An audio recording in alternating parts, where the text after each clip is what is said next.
it. Not that many people have heard it, and most of our basic economic lectures that we have been taught are about Keynes and Marx, or maybe even Hayek when they're discussing more contemporary antagonisms between Keynes and someone else. But no one is talking about this model, and that is the model that actually helped Germany become this economic miracle after the Second World War. And it was the model that throughout the history of contemporary Germany, it sustained the state of Germany, first the West Germany, and then after the unification, both sides. And it's something that we don't really hear about it, but it's part of our lives. So going back to its history, we're going to do a small history lesson right now.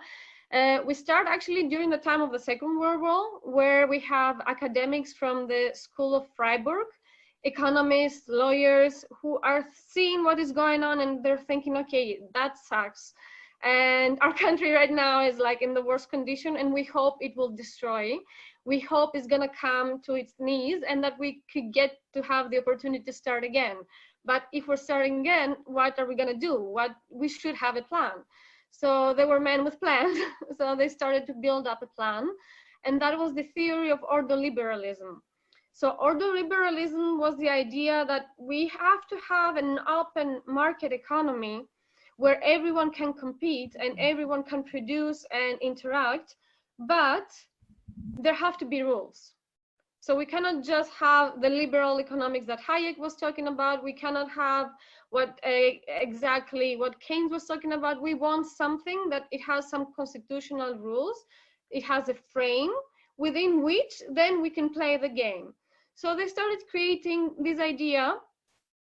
And this idea of ordoliberalism was then, after the Second World War, adopted by the first Chancellor of Germany, the Konrad Adenaeur, and his Minister of Economics, Ludwig Erhard, and became the model from a theory, a model that it was applied in Germany. So now this model actually, it's not a model that is built in one way, it remains that way. It's flexible. So through the years, the model that was applied in Germany at that time, it has kind of changed, but its basic principles all the time remained the same. Whether it was like an SPD government or a CDU government, so either it was the leftist or the right or the center left or the center right actually in Germany on power, both of them, they were following these basic principles. And what were these principles actually? So we have to remember Germany was coming out of the war. It was destroyed. It had 9 million people unemployed. Most of them, they didn't even have a home because most of the Germany was bombarded. And they had to bring these rules to elevate all these people. So it wasn't just that the Germans got some exemptions. They got these exemptions from the other countries, but they had this plan. So first of all, rule of law. There had to be an operating rule of law within which everyone knew that he or she was accountable to, and not just as human beings, like simple people, but also the politicians, the economists, everyone. So a general frame of rule of law. And this frame of rule of law would support private ownership of the means of production. So at that time, we had the East Bloc. So we had like the totally planned economy. And we had a Germany that was exactly in the middle. So they were saying, okay, we have to distinguish ourselves from our exact neighbors right now. So we want to give to the people the possibility to be their own boss. And why do we want that? Because we want them to have this self-responsibility. When you own something, when you work for and with something, and you know that this thing belongs to you, you will invest more, you will take it more seriously, and you will put your heart on it. And that actually comes from the old idea against kinoktimosini. So there was like this whole idea of if something is totally social and it's only state-owned, people would not put as much attention to that as much as they would when they were the owners of it. So you had a state with rule of law, so fixed rules for everyone. Everyone was allowed to have the means of production, and then what you do, you take these people and you start educating them. So you give them, so from the one side you have the economy, And from the other side, you have the state, and you have a social state, a social welfare state, not a socialist. So you have a state that helps all the levels of people who are in need, like the students who want to be educated, the people who are sick and need some medical health, or the people who had been working and come out of the working place through pension systems. You help them and make them sure, to give them the feeling that they are secure within this rule of law economy. So after you do that, you start creating this feeling of how do you say, competition. So they were supporting a lot the idea of competition within the market economy. So you have been given the education, you have been given the information that you need in order to become a competitive producer. You have been given the right to the means of your own production. Now go into this competition and, let's say, win, or at least become the best that you can. And why was that? Because when you give to someone the space that they can operate and they can elevate themselves, then they try to become the best that they want to be. Because the idea behind that was that people want to work. They don't want to be lazy. They want to do something. It's just they want to do something that they like. Therefore, if you give them the means and then you let them free, they will start producing and your economy will start developing. And that was the other idea of the social market economy. You will have commensurate growth. Why would you have commensurate growth?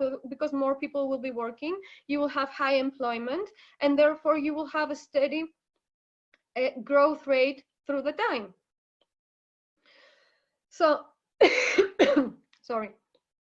But in order to do that, a state cannot, let's say, consume only the things that it produces. It had to produce even more so that it can export more, so that it can have more capital to bring this balance between work and capital for the means of production to increase. So you had a state that it was focusing a lot also in exports.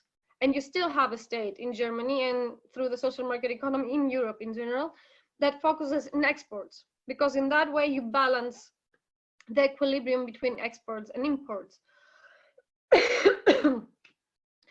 And because the idea was that the people will be also more engaged to their own state, they were promoting the capital from the stock. So they were promoting the people to be more active in the stock market. So they will support the bonds of the government and the government can support them back. So there was like a recycling there.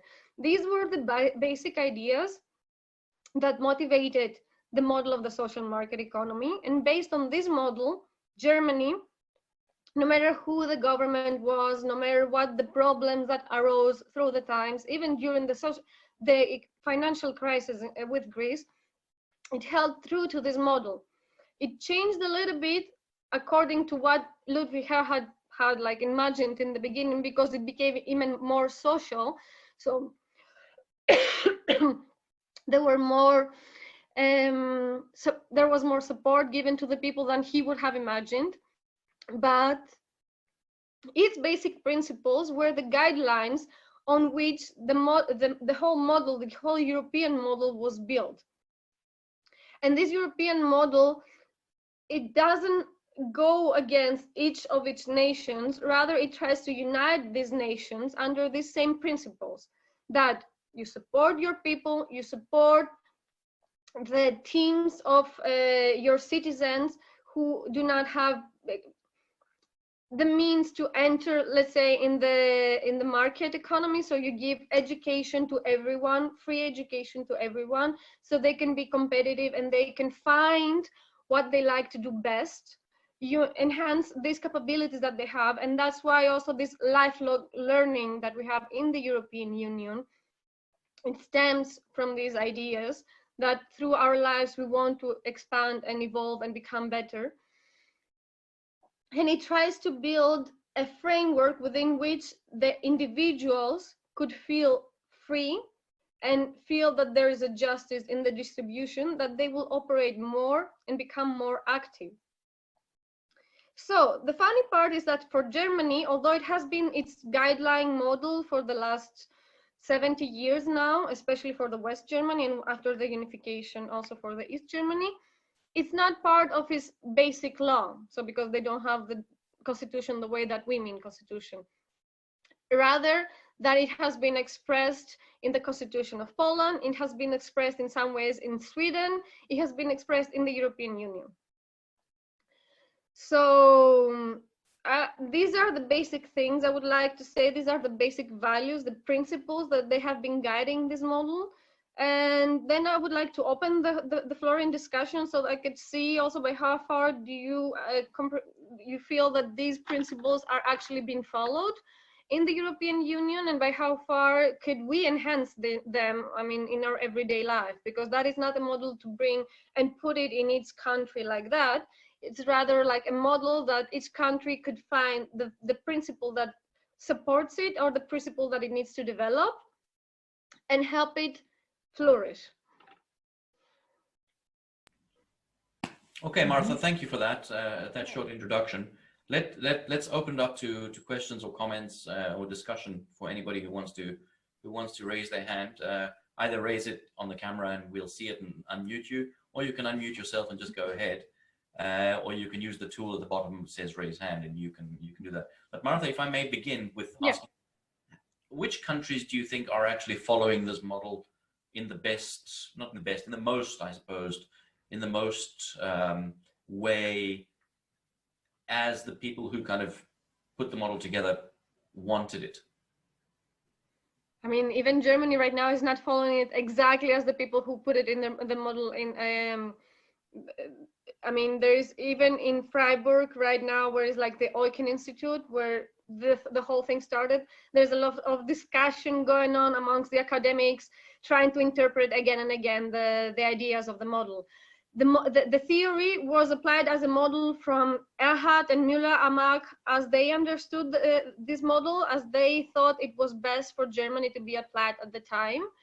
But let's say when it was adopted from Poland, because in Poland it was adopted in 1996 in its constitution, and it was actually a huge uproar there, like the government after a point fell, but still they kept the model. So they're pretty much, after the unification with the European Union, in comparison with the other countries that entered at that time, they have very good numbers to compare with. No one can say that the model has been applied exactly as they wished it to be applied. But that is the good and the bad thing of it. Maybe I could say that is you can mold it in what you need. You just need to have these basic ideas of justice, fairness, and solidarity towards, from the state to the people, and from the people to the state. So it's not that the state is like the benevolent dictator that knows everything about you, nor the companies are good or bad. They are companies, they're profit maximizing, they just want to make profit. So there is a balance between them. The companies can operate as much as they want, but when you have when you see a monopoly developing, then the state will come and say, okay, that is a monopoly that creates a problem, a distortion in the power. So we're gonna resolve that, because otherwise the competition, the idea of competition, will be resolved from this part of the economy. So give us an example. Give us an example of that. In Germany, it happened quite recently with which was it? I think with Vodafone, and it was the telecommunication sector. They wanted to make like a coalition, 2 or 3 companies, that in the end it would result to a monopoly. Coalition, that's a good word. What? Coalition is a good word. You could have said cartel, but I suppose coalition. Yeah, but I'm trying to give it as not like economics as possible. Like, Right. it was gonna be a coalition. I mean, for them, the nice way to bring it in front, it was a coalition. That's why the government intervened, although they couldn't, or basically based on the social market economy, the state should stay away from the economy. It should monitor and make sure no foul play happens. So yeah, they could have done a cartel, they could have done a coalition, but the German state intervened. The German how do you say, court, actually constitutional court, intervened, and it said that it goes against the free competition, so they were not allowed to close this deal that they wanted to do. And Yeah, and that I is, guess that also happens at a European level as well. I mean, where Europe will actually go in and look at some of the aspects of competition law, anti-competition, etc. Or exactly. And yeah, that is very basic, because if you see the numbers, especially in Germany, most of the income of the German state does not come from big companies like Siemens. It comes from the Mittelstand, as they call it, from small and middle-sized enterprises. So you want to sustain them, you want to support them, you want to give them the feeling that they can exist and they can operate. You want them to give them this freedom of action. So you cannot be having like only colossal unicorns overtaking the whole economy. I And that is expect what? I expect that the in terms of absolute numbers, the small medium enterprises are actually producing more in absolute numbers than the big colossal companies. I have to check the numbers, but I think yes. And their income is actually, I mean, 93, the last time I checked, it was 93% from the taxes paid to the German state coming from the small and middle-sized enterprises of Germany. I mean, in Germany, middle-sized enterprises could be also 400 people. That is because we're talking with different numbers here compared to Greece of 10 million people, but still, it's not like the thousands and thousands of people that we would imagine, like 10,000 employees in that village or 1,000 employees in the other village. Well, let's open it to questions. And you know, if anybody wants to raise a point, please do so now. Unmute yourself. I think Jeroen is about to put a point through. Go ahead. I can see him. I'll unmute him. Hold on just a second. There you go. That should take a second. Hold on. There you Okay. go. If I may, then I will ask the question directly. Like, greetings from me and Lila. Greetings to all people. Thank you very much, Martha. I will be the devil's advocate and ask you, of course, the following questions. Like the social market economy was for the first time put to praxis, like it became a political reality in the 50s, actually from the very first people who also played a very important role in creating the European Union. At the moment, like where the whole European Union is facing a big crisis, a big health crisis at the moment, there is much discussion about like expanding the European Union, especially in terms of economics, which is like, especially when it comes to the budget, which is like the holy grail of the social market economy. We see that the people there is much talk about the Corona bond, about the possibility of people like of all countries to get a market access directly as European member states and not as individual states, like sovereign states. The very same people who represent the social market economy in Germany are mostly against it, mostly against the possibility of a Corona bond. Can you, as like, according to me, like the biggest like thinker, social market economy thinker in Greece, explain why this happens actually, and what are the like what is the exact position? Where does it come from actually that people, the social market economy and the EU bond is not actually possible? So what Jeroen is talking about, because like, yeah, it has been again, Lars Feld, can you hear me? Oh, yes, yes.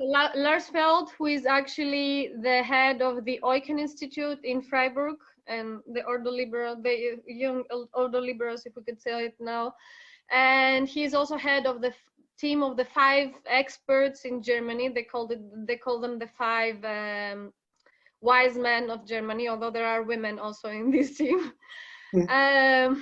They are part of these older liberals and against that. And the reason why they are against it right now, it could come to a solution later on, is again, you have a game and you have fixed rules, and these rules say that you have to act in a very specific way. There are mechanisms, there are operating mechanisms like the European Central Bank and the European Stability Mechanism, that they have the possibility and the ways to support the lands that are in help in this need. So the general idea in the social market economy is not that you change the rules according to your needs, rather that there are these rules, these are operating rules, and because you have subscribed to them, you understand how they operate and you prepare yourself against crisis. And when these rules do not work, you need to take some time before you jump into a new decision or jump into creating a new situation. Creating like a new corona bond with no, let's say, with no way of knowing how the crisis will evolve in the next 2 weeks, because it's going from week to week, actually, the numbers. Creating a bond without understanding the magnitude of the crisis, you could actually jump right now into doing an action that in the next 2 to 3 years, it would seem to you that why did I do that? Why didn't I take like 10 days more to understand like what were my actual needs and readjust basic notions of the already given rules?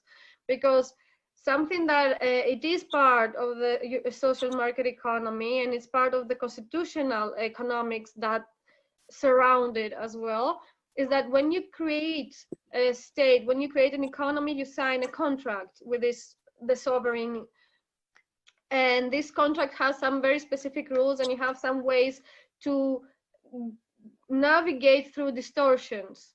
So you have to first test these rules that you have already given to see, are they working? And if they're working, stay with them. And only when you see that those rules do not produce the results that you need, then readjust them. Because readjusting all the time those already given rules creates a distortion in the levels of trust and in the type of information that you can share. And usually, because you have a state, the idea is to have a rule, a rule of state, and you have how could I say it? You have specific goals that you have set. In order to change those goals, you have to be able to update them with data and not just jumping in conclusions and very fast decisions. So making like a choice like that is not something of the spur of the moment. It's something that needs to be considered. And most of the ordoliberals right now are, okay, we have rules, we have mechanisms, we have ways to manage the numbers of economic support that we need right now. If these numbers are updated and are outside from these mechanisms that are already there and are outside from the levels of support that the European Central Bank could also provide, then we can discuss about something new. But if we don't test and if we don't check that everything that we have done, everything that we have organized until now can withstand this shock, then why should we move to something new? And that's why you will see that when the first proposal for the Corona bonds was made, a lot of them, they were like, no, we don't need that. Because in order to build something like that, the way that they will understand it probable and possible would take time. And right now, some countries need immediate solutions, and there are mechanisms that can provide these immediate solutions. I don't know, Jeroen, if I'm answering your... No, it's fine. It's okay with me. It's like perfect. I have also some Alexandre Deligianis. Yes, who are the 5 wise men of Germany? I will try to open it right now. I think these are the ones. Just to make sure, because there is a woman as well in the 5 wise men. The second link is in English, and I think it's the one.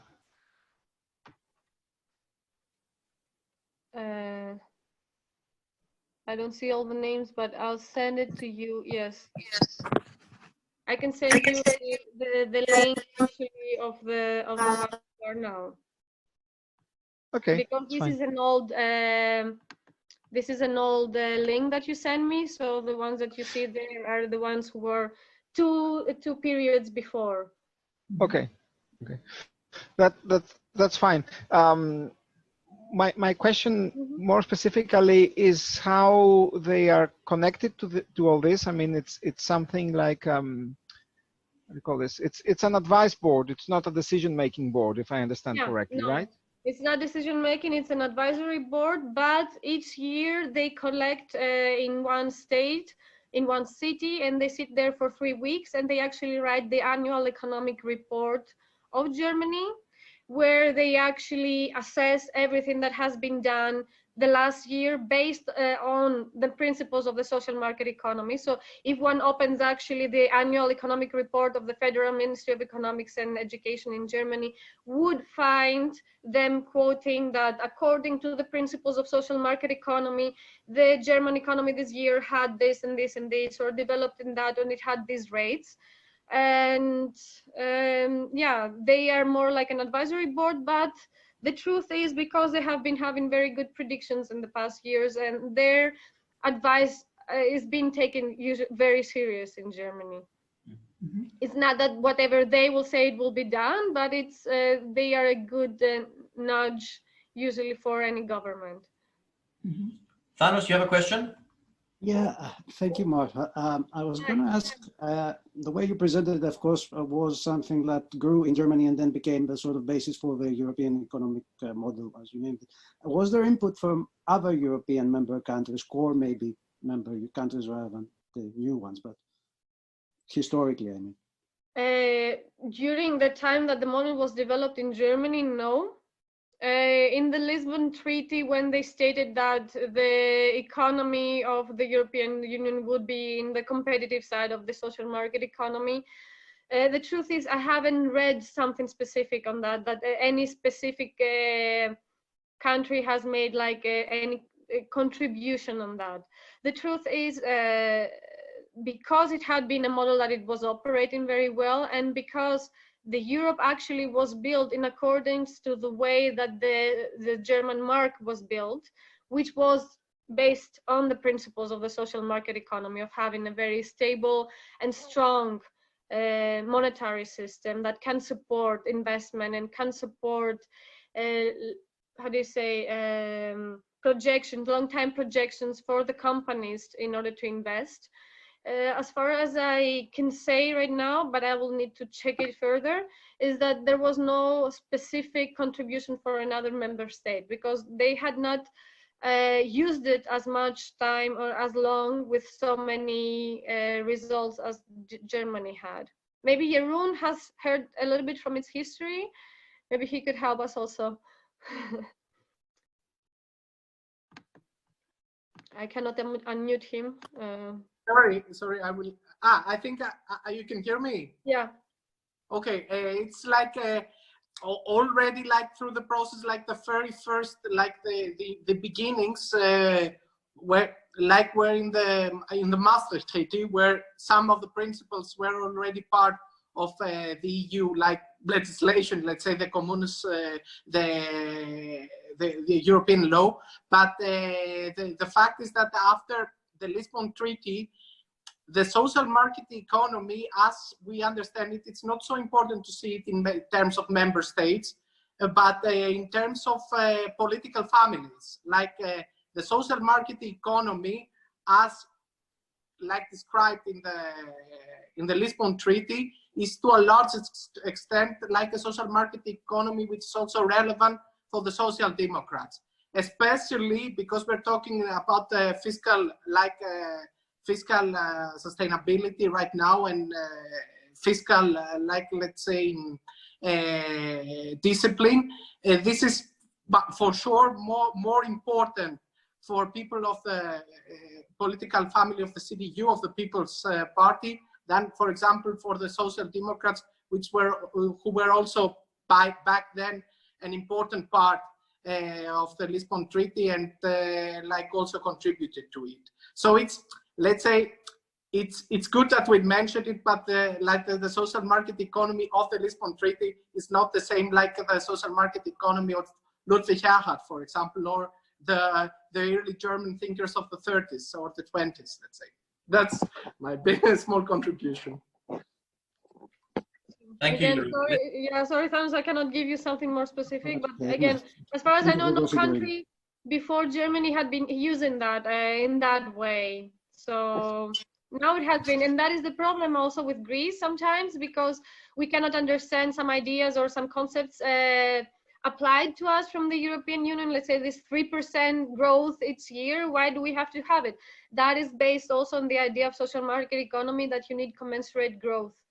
So the problem with Greece is that the understanding Greeks have of a relationship with the state is nothing like the understanding Germans have of the relationship with their state.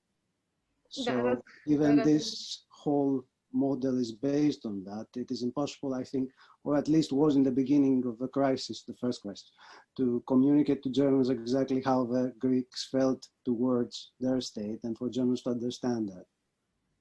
Yeah. That was my interpretation at the time anyway, that it is an antagonistic relationship here. A lot of there people certainly are some very deep cultural differences. And I expect that trying to apply a model invented by a culture of the type that Germany is and getting it to apply to the degree that it can apply to Greece is a very difficult undertaking. Before we go to Panos, I want to open the microphone for Nick, and then Panos will go to you. Okay, just a sec. I'm going to unmute Nick's external mic. Go ahead, Nick. Hi, everyone. Martha, so you can see me. I'm on my cell phone, but I'm Nick Siolis. Your talk really spoke to me. This is a book I'm reading right now called Beyond Austerity, which is an economic book. Have you heard of it? I'm not sure. It's really good, and I like the way it translates the economist's point of view that's very technical into a way that a normal person can understand what macro trends are going on and what are the issues and what are the potential solutions. So this book doesn't come to the problem from the perspective of how do we replicate the German model, but this is something interesting that what you said reminded me of. So you're talking about the size of firms. If you can see this chart, look how Greece's distribution of quote unquote micro firms, which are any firm between 1 and 9 people, their distribution is enormous. The EU average of a micro firm is 46%. Excuse me, Greece's average is 46%. The EU average is only 14%. So I guess my question to you is, and I agree with your premise, and so do they, of that exports need to be a key driver of that. This book goes into balancing buying power of domestic products for domestic consumers and how to balance those trade flows so that other Europeans or people globally are buying Greek goods to make them more attractive and what that does to prices within Greece. But I guess my question is, are all these micro firms, is it the periptero down the street that is what those small businesses are? And also, in terms of large firms, like you're saying, Siemens doesn't carry as much weight as the smaller firms do. These Greek monopolistic companies that are the larger firms there, they have an even smaller portion compared to everybody else of the rest of the economy. So who are these micro firms? And I know the manufacturers are mostly artisanal. They don't have the output to export larger numbers to the rest of the European Union, which would be the first most logical step. But I guess, who are those micro firms, and what's a strategy to get that chunk to grow into larger businesses through exporting to other countries? Okay, thank you, Nick. I'll just, first of all, I guess according to the graph, they might explain also who the micro firms are, but as I understand it, and the truth is, in Greece, when we're talking about new firms or new positions created, we also calculate cafeterias and bakeries. And that was actually in 2012, 2014, when you would see the numbers and they would tell you like, oh, we had like 1,000 new companies created in Greece this year. Mostly it will be them. So it will be more services than production of products that you can export. And that is also, again, it comes a little bit, as I understand it, yeah, I don't want to make generalization, but as I understand it, it comes a little bit also from the mentality that we had in Greece, that we will produce some services to be consumed internally. And that was also our model until the 90s, where we would have like, our companies were subsidized most of the time. So their products will be consumed within the internal market, and we could play also with the VAT in the imports, so they will be more expensive, and we could play with all this. And transitioning to the EU or to the EMU, actually at that time, we did not change our model in the beginning, but we remained on creating more of a services and not transferable services like we're doing right now after the crisis with the e-services that we have, rather than with operating smaller companies in Greece. So I would assume that I don't remember, because I've read this book also like 2 years ago. I think it's not yeah. So I think they were calculating anything that will be considered as a new opening in the market, and sometimes it was also like old companies who closed and then they changed their tax number and came back into the economy, the same way that populism actually like transferred in Greece from the one side to the other, rather than got lost in the time. In Greece, what we could do, because like let's say it like that, you cannot take the German model and apply it in Greece like that. And even like the German ordoliberals do not want that. They don't believe in that because it's not something you could do. Everyone, as you said before, also they have their own mentalities, their whole history and their whole psychology behind it. But the idea is to understand the principles of the model, because these principles of the model, these are the principles that are guidances and laws that they come to us from the European Union. And these are things that we need to understand the thinking behind it, and need to be able to explain this thinking behind it in order to apply it, or see by how far can we apply it here, and what do we need to change if we don't want to apply it exactly as it's coming. So these micro firms, they could change into startups of the digital sector during this crisis maybe, and then you would have the micro firms or a team of 3 to 5 entrepreneurs with their own laptops producing and paying their own taxes in Greece. So this is something that can change. The thing is, like right now with the book you're reading, I think what they meant at that time was that it was the firms of cafeterias, bakeries, smaller shops, and mainly from the third sector of production rather than the first and second. I'm not sure if I answered exactly what you wanted, but yeah. No, that makes sense. Yeah, that makes sense. So, Panos, you had a question, if I remember correctly. Yes, I do have a question, Martha. Well, you mentioned earlier that you need commensurate growth, and that makes a lot of sense to me. Together with that, one of the ideas that I find I'm personally very influenced by is the idea of an ecosystem. An ecosystem to me means practically that its constituents, its constituting elements co-evolve and are also co-dependent. So I wonder if this thinking of commensurate growth was an idea that perhaps paved the way to this understanding of an ecosystem. We talk a lot about ecosystems in today's market, and I know, for example, that the Cube is an ecosystem in and of itself. So I wonder if you could shed some light on how those two ideas could perhaps be, let's say, be combined as a concept. So, as I said before, in the most easy way to grasp this commensurate growth is to see this clause that we need to have 3% economic growth each year.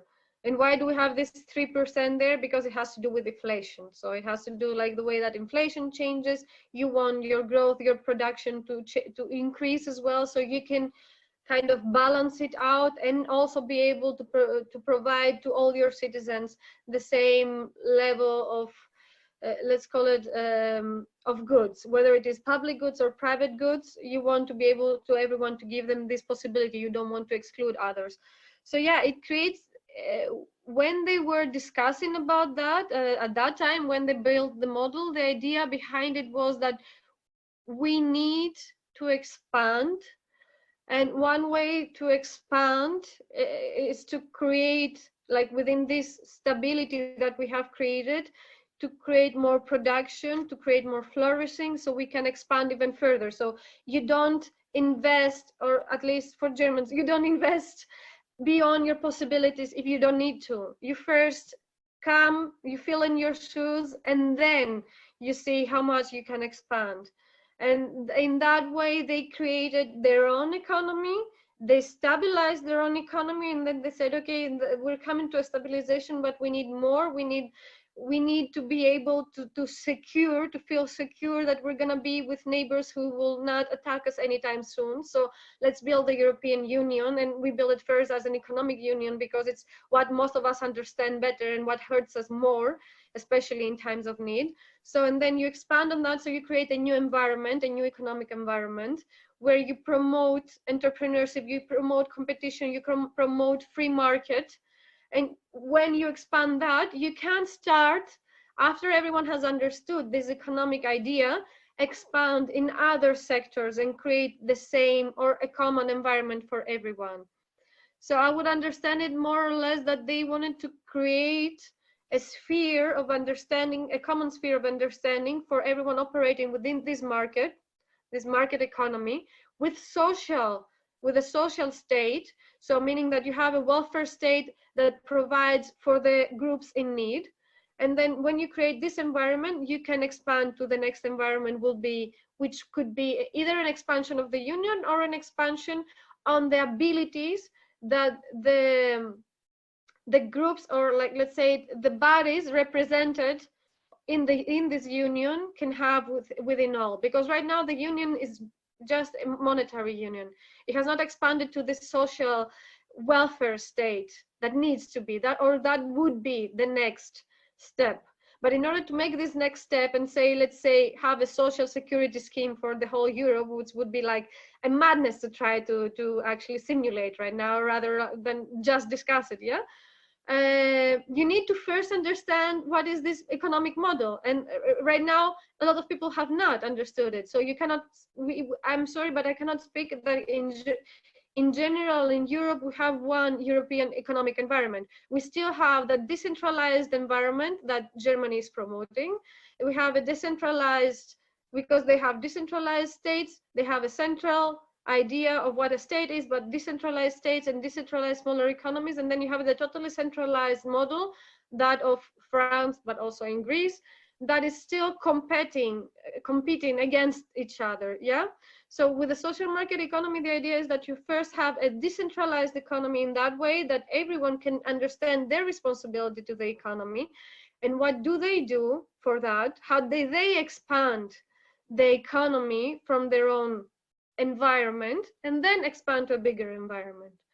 That is how I would understand it. It is now more clear to me that it seems I had misinterpreted the use of the word commensurate when I first heard it. And I thought that commensurate meant between businesses that could perhaps even be competing in the same market space. But now I understand that it's meant to be used as commensurate with certain other market factors and also societal factors. That, okay, thank you for clarifying this point, Marta. I got it now. Thank you. No, my pleasure. Sorry.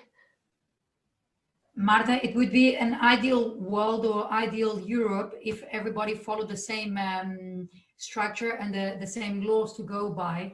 And if Europe could do that, then if the world could follow, it would be fantastic. But as you mentioned, before the European Union, each country, each culture had their own, stood by their own thoughts, challenges, successes. And I guess you need to start by adapting to that, and you need to give the people the time to adapt.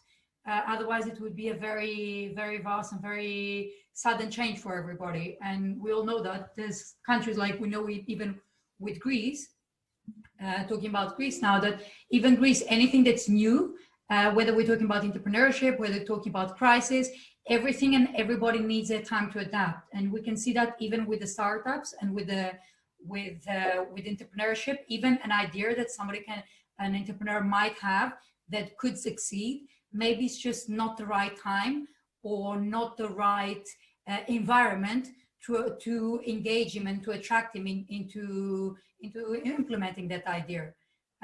So I think, yeah, it will be ideal, but as everything else, we all need our time to adapt, and some people in some countries adapt easier and faster, and some need a bit more of a massage and their time and proven points and facts.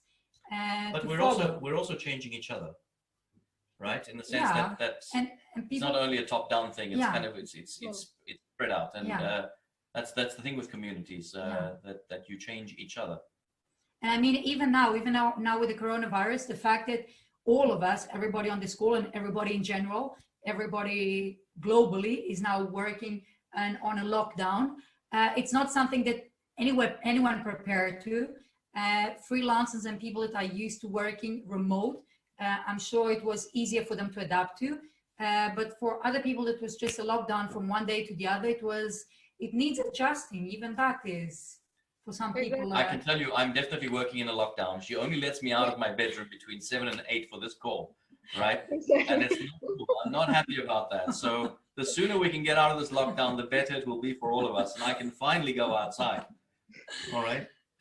Do we have any more questions from our guests? We got about 10 minutes left, 7 minutes left before we let Marta go. We got a question. I think Jeroen wants to unmute. Let me hit that again. Yeah, I think. Go ahead, Jeroen. Can you unmute him? One question actually from Lila this time. Hi.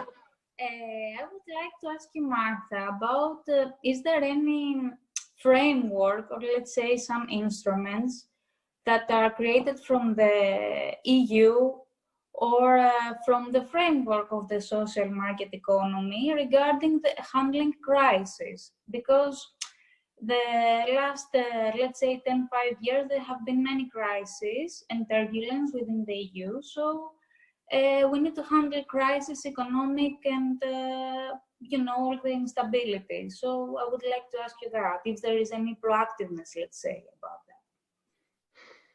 So thank you for the question. The thing is, with Europe, as any other bureaucratic mechanism, the European Union is something that takes its time. Even now, Klaus Regling, actually, he said yesterday that if we were to create a new body to actually work specifically for the corona crisis problems, it would take us 2 to 3 years. So the truth is that the European Union has been something that is being building in, it's a working process. It's not something that it was totally built perfectly from the beginning. It just had some guidelines, and it had a lot of different mentalities to bring under, and a lot of different conditions to operate under, that it takes its time to work through all this crisis.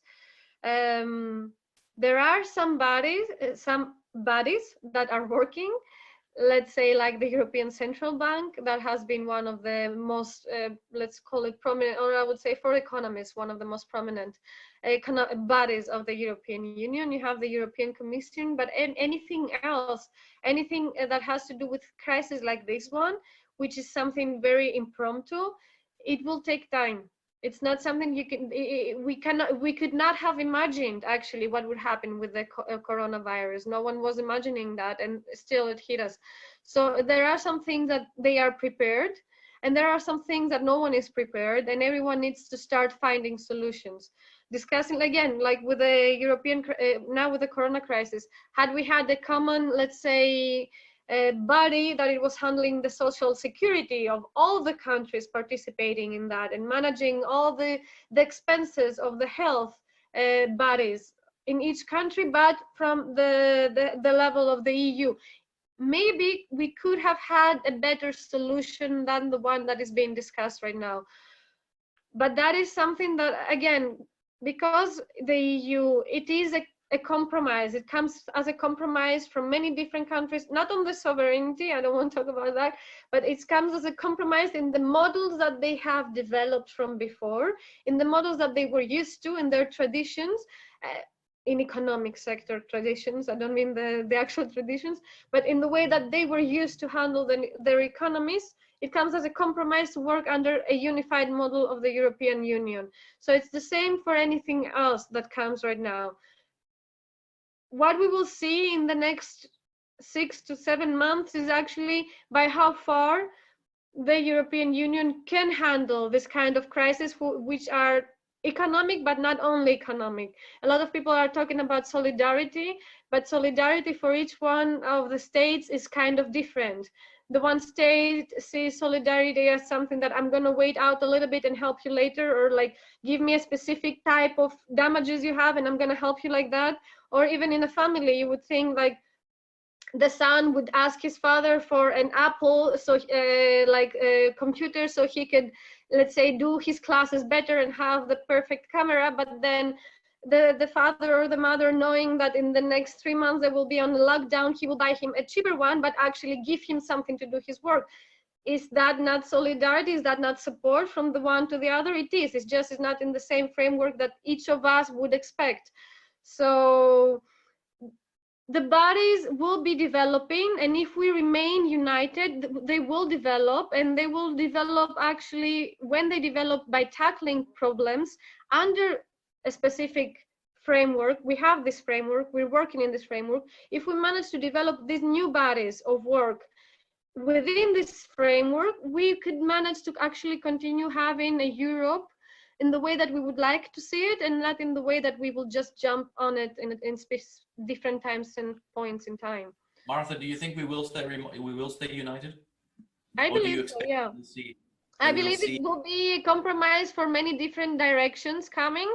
It's just everyone needs their time, as we were discussing before, as Maria said also, like nothing happens in a moment. Some people need to waste their way in, and some others are ready for change. You cannot expect from all the states to be as ready in the same moment as the others, but I'm sure that there is a lot of logical voices around that they want the same thing. It's just they're trying to find the way to understand this thing, because it's like, again, social market economy. Everyone is like, everyone. Europe talks about it. We're talking about it. People in Germany talking about it. Everyone has a different understanding of that. Everyone has a different understanding of how it is applied. So it's the same also now. Each state has its own different needs, and I'm sure, because I see a lot of logical arguments coming on the top and on the discussion, that a solution will be found. It's just, of course, it wasn't found yesterday, because if we knew what the problems were, we would all have like found the solution. But as I see it, it could, it could come to a better, actually more unified Europe. Alexander, go ahead. Yeah, just let's have a question, have a comment. I've put also a link as food for thought for future reading. But I think that we've talked, when we talk about economy, usually we talk about the monetary economy, but it's clear that both Europe and both the world at the moment is not based on just a monetary economy. I mean, the coronavirus, I think, is very interesting because it's not a problem that can just be solved by throwing money at it. And what will follow in terms of what I put as the first link up there, that the 5 wise men say will be a very problematic economy for the coming years, is also not something that can be solved just by throwing money at it. So there is also, I mean, the economy of knowledge. There is the economy of voluntary work, which is not monetarized. I mean, there are things that there are economies around Europe and also the world that are playing a very large part of a very large role at the moment. So if you see there is a timeline for the SARS virus and the coronavirus, how fast it evolved, but also how fast the response evolved, how fast it was identified, its DNA was identified, how fast there was a way to test for it, etc. It was expensive, it was in small amounts, but still it was possible. So this was possible because the Chinese gave information, they shared it with others, the Italians gave, and things are moving so fast compared to just a few years back. And this is not something that has to do with money. I mean, if you actually count the costs of all this, it's very little, because it's what the hospitals were doing anyway. It's just that there was just such quick collaboration and transfer of knowledge. So there I see another level of solidarity, which has to do with, I mean, we found a solution. Here's how it is, and we don't have a patent for it. I mean, the thing is to take it and move forward. And South Korea actually came up very quickly with a solution, with a test in just a few days, just through this work. They took the 20 major pharmaceutical companies and said, find a way to test for it now. And it didn't just say, okay, and then you can sell it. I mean, they said, you have to do this for the country. So I think that this, and a lot of people say that this is the biggest crisis in Europe after the Second World War. And the response to it will be similar, even if it's not so time limited, even if it goes ahead a few years. And this means after the Second World War, we got the United Nations. After the Second World War, we got the Universal Declaration of Human Rights. After the Second World War, we got forget the money that came from the United States. Anyway, this huge investment that took place, the Marshall Plan, exactly. And I think that we will see in a lot of creativity and solidarity in ways that we don't even imagine. So it's just a matter of catalyzing this, identifying it, and understanding that, you know, money is not everything, or in any case, it doesn't solve all the issues. Alexander, I take that, and I'm sorry to just interject, but of course, money itself is not the problem, and throwing too much money at the problem, or the wrong amount of money, or for the wrong reasons, would be a tragic mistake. But let's not lose sight over the fact that there needs to be immediate relief to the people whose savings are non-existent on the one hand, who are in an extreme situation because they're out of work, to businesses who are shuttered and continue to have to sustain their presence in the market. And our business, for example, is one which is clearly under major threat right now. So, I mean, I do expect from the state a level of support, not to the degree that, you know, perhaps some other people might think, but society does need to have support. I think we've been caught sleeping, if you ask my opinion, based on what the current situation is. I mean, we've known that these viruses exist for a few years, and there was the potential for this happening. Some tabletop exercises and war games have been done, so results were there. We know the numbers, we know the statistics, and we just haven't been prepared, neither at a national level or a transnational level. So we're certainly on a very, very extreme situation, and it's probably going to get worse before it gets better. So so yeah, just my 2 cents on that. You know, it's very concerning. So if I may add something only, it's let's see this crisis though as an opportunity, the same way that we saw the first crisis that hit us in 2008, 2009. Because from what I see, I mean, I don't want to leave it in a bad note. I would like to leave it in a good note, because what I see is actually a lot of people becoming more active through the internet. People who did not know before how to use the internet, although it was part of their lives, now become more active. And we have also steps that they have been taking, like the gov.gr, that it will stay afterwards also, and hopefully will help more companies be develop in Greece faster and with less bureaucracy, and you know, in ways that we did not imagine from before. So of course it is a huge crisis what happens right now, but it's good to remember that we have all the opportunities to revamp ourselves and continue not just what we were doing before, but also start something new. And I'm happy to see a lot of people actually doing that, not just the government, but a lot of people doing that on their own, from their homes, wherever they are stranded, outside of Athens or inside of Athens or outside from Greece as well, some of them, as I know. So it will be, yeah, a new economy that will develop actually after the coronavirus in Europe. And it will be good for us to remember that we need, even for that, for the internet economy, we will need some rules to have around. So we will not like just kill each other from the beginning. So no anarchy will emerge. Martha, thank you very much. The Germans have been working on a social market economy in the internet sector as well, but that is another thing. With one last thing that Panos put in the comments, in the chat. Necessity is the mother of invention. A Greek saying now more relevant than ever. Absolutely, Panos. Thank you very much for that.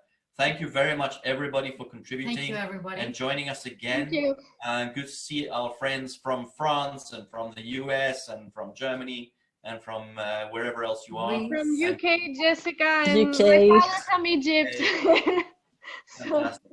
All right, everybody. And what do we have on tomorrow? Tomorrow we have Women Do Business, a team from Crete that are quite active with women entrepreneurship in Crete. Cool. So stay tuned tomorrow at 7 o'clock. Fantastic.